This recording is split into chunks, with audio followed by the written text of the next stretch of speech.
Nous allons tenter maintenant de rentrer sur le chemin de la mort de Jésus, avec Jésus, au chapitre 18 de l'évangile de Jean, où il est question de la passion de Jésus. Il va être arrêté, trahi par son disciple Pierre, et puis crucifié.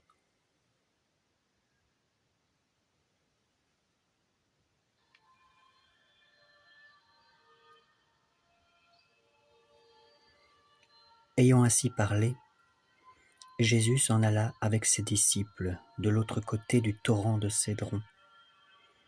Il y avait là un jardin, dans lequel il entra, ainsi que ses disciples.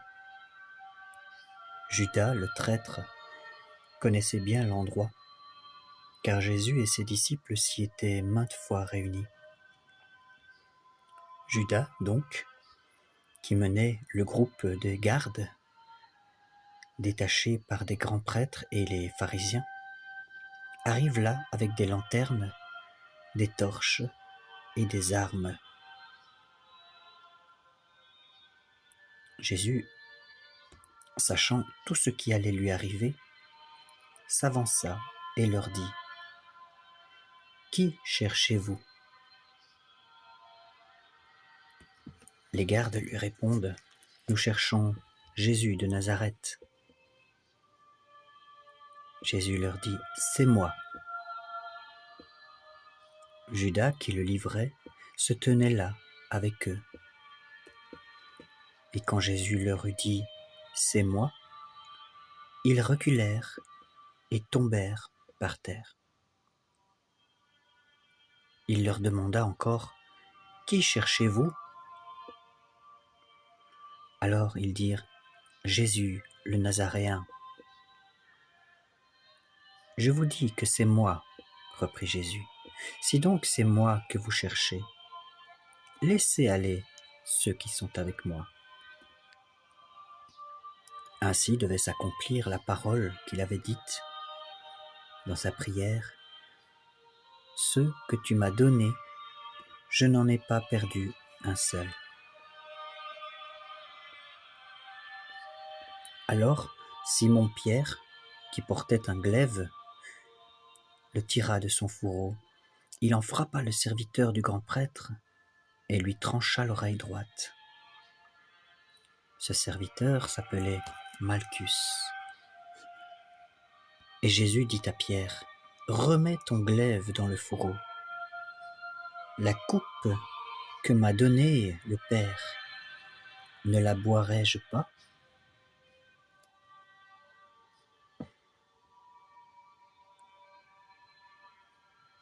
Alors la cohorte, le tribun et les gardes des Juifs se saisirent de Jésus et le lièrent.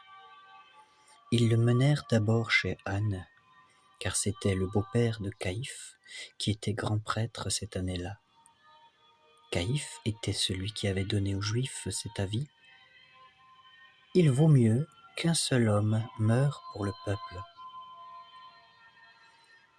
Cependant, Simon-Pierre, avec un autre disciple, suivait Jésus.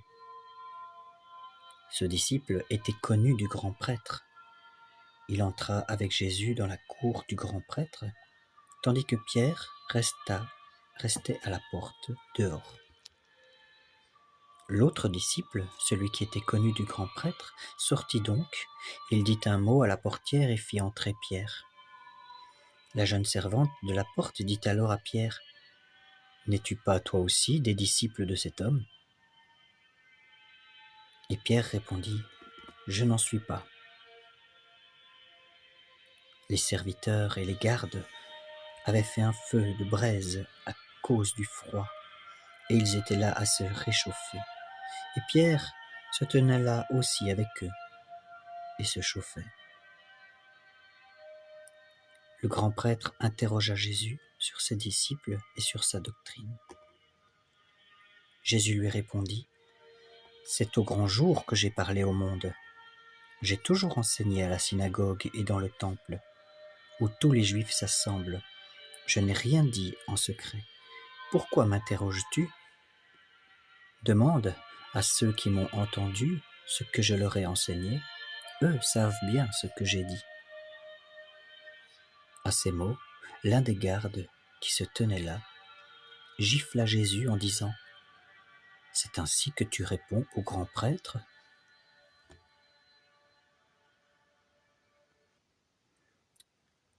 Jésus lui répondit : « Si j'ai mal parlé, montre où est le mal. Mais si j'ai bien parlé, pourquoi me frappes-tu ? »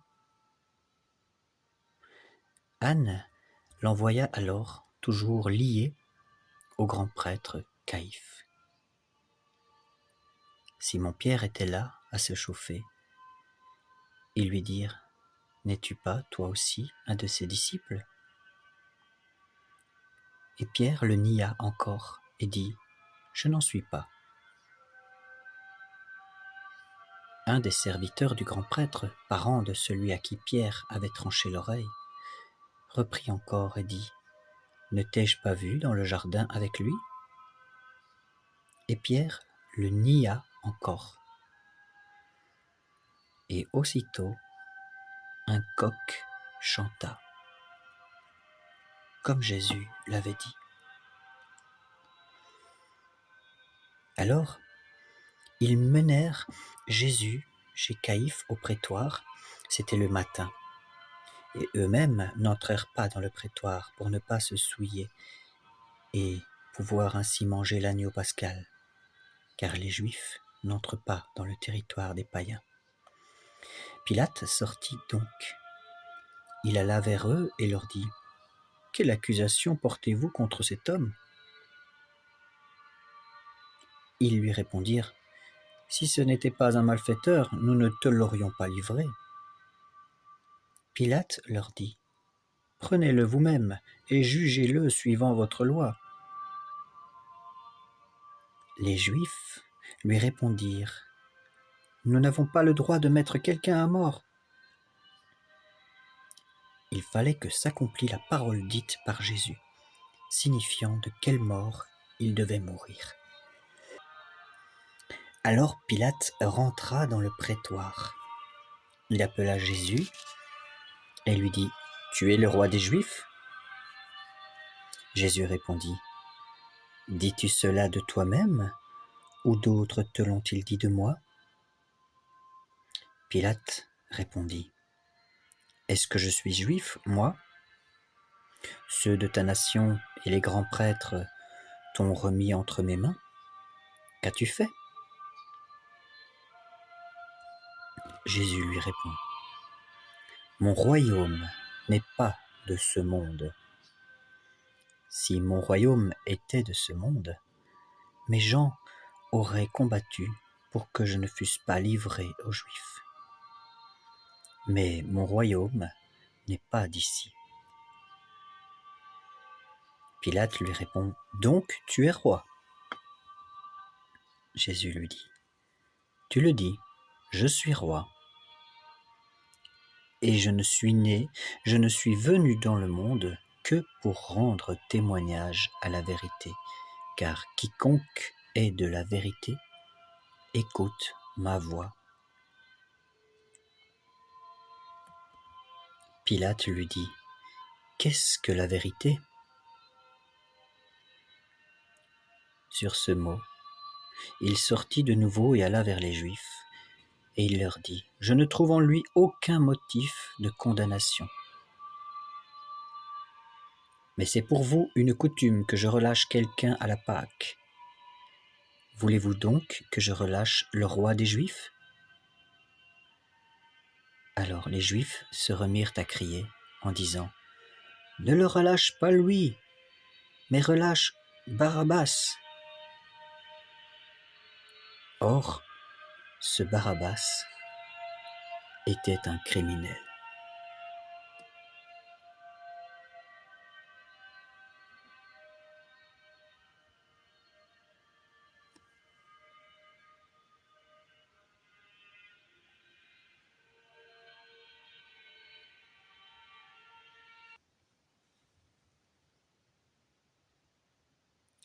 Alors Pilate ordonna de prendre Jésus et de le flageller.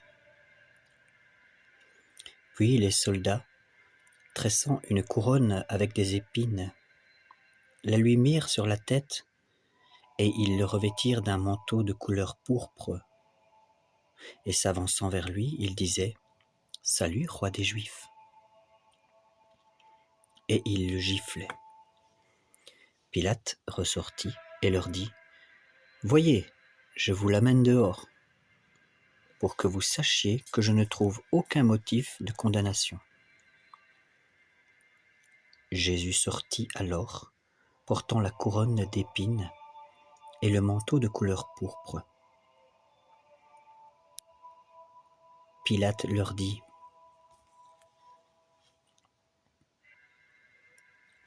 Prenez-le vous-même et crucifiez-le.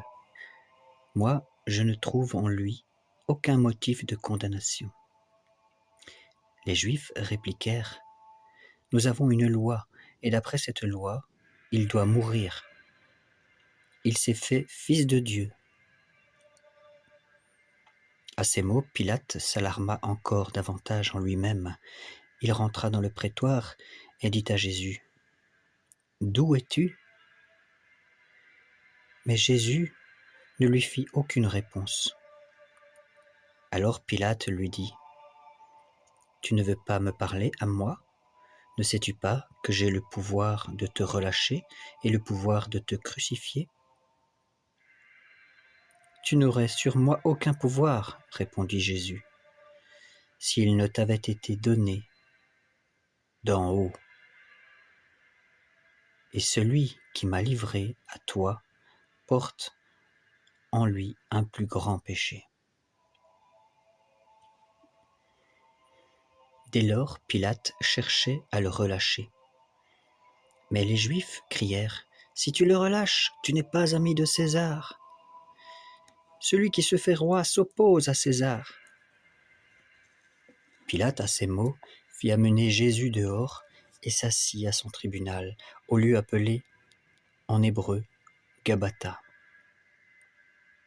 C'était le jour de la préparation de la Pâque, environ la 6e heure, et Pilate dit aux Juifs « Voici votre roi. » Et eux disaient « À mort, à mort, crucifie-le, crucifie-le. » Pilate dit « Crucifierai-je votre roi ?»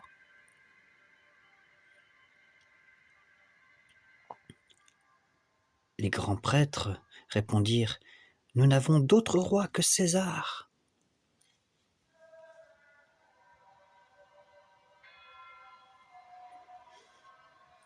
Alors il le leur livra pour être crucifié.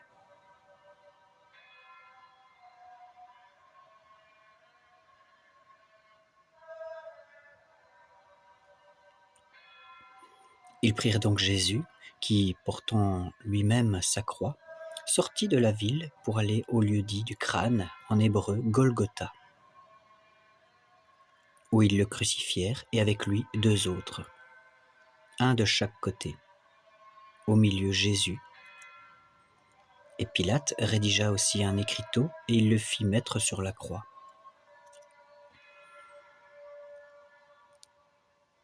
Jésus, le Nazaréen, le roi des Juifs.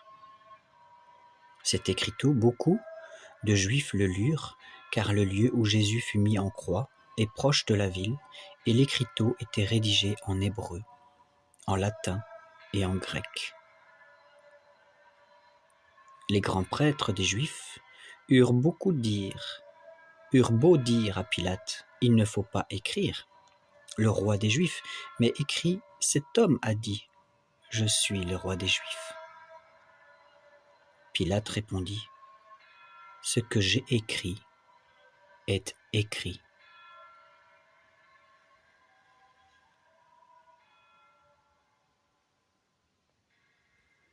Le partage des vêtements. Quand les soldats eurent crucifié Jésus, ils prirent ses vêtements, dont ils firent 4 parts, une pour chaque soldat, et la tunique. Cette tunique était sans couture, tissée toute d'une pièce de haut en bas. Ils se dirent entre eux, ne la déchirons pas, mais tirons au sort qui l'aura. Ainsi s'accomplissait l'écriture. Dans les psaumes, ils se sont partagés mes vêtements, ils ont tiré au sort ma tunique. Voilà ce que firent les soldats. Près de la croix de Jésus se tenait sa mère, la sœur de sa mère, Marie, femme de Clopas, et aussi Marie de Magdala, Marie-Madeleine. Voyant sa mère et près d'elle le disciple qu'il aimait, Jésus dit à sa mère, « Femme, voici ton fils. » Puis il dit au disciple, « Voici ta mère. » Et à partir de cette heure, le disciple l'a pris chez lui.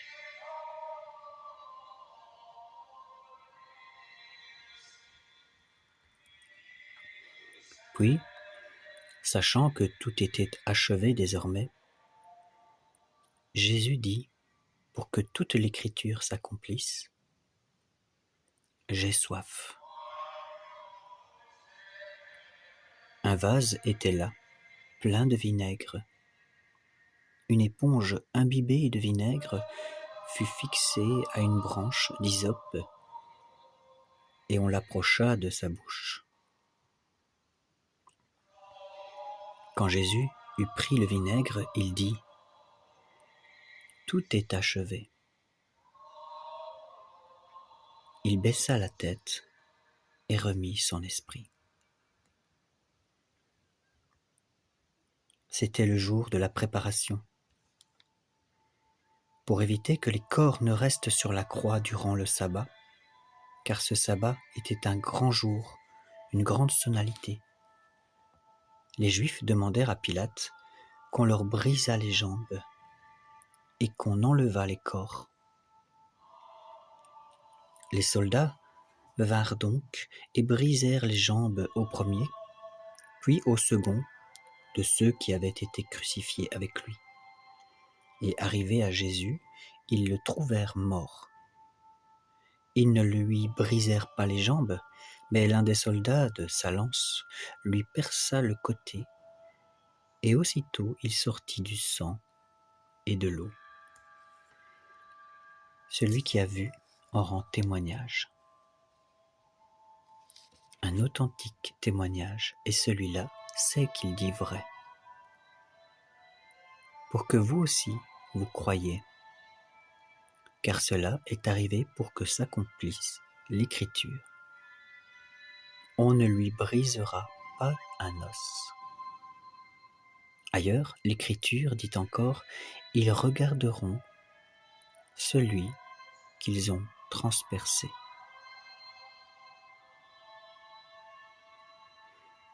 Après cela, Joseph d'Arimathie, qui était disciple de Jésus, mais en secret par crainte des Juifs, demanda à Pilate l'autorisation d'enlever le corps de Jésus, et Pilate le permit.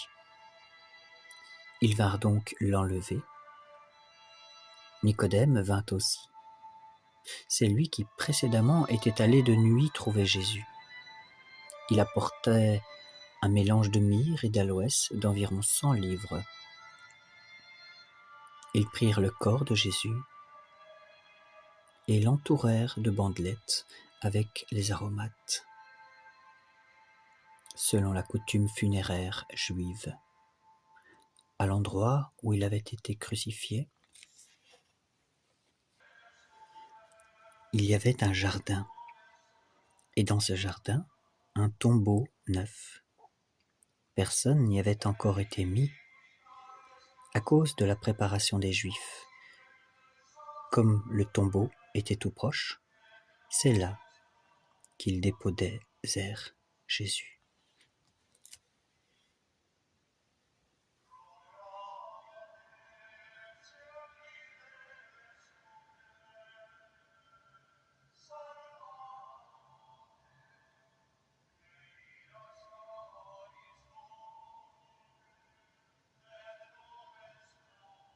Au nom du Père, du Fils et du Saint-Esprit,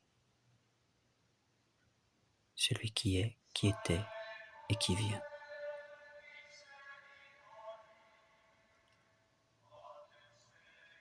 Je vous invite dans la prochaine vidéo à entrer avec moi dans l'histoire vraie de la résurrection de Jésus, où les disciples arriveront, les femmes arriveront, et ils verront le tombeau vide. Gloire à Dieu.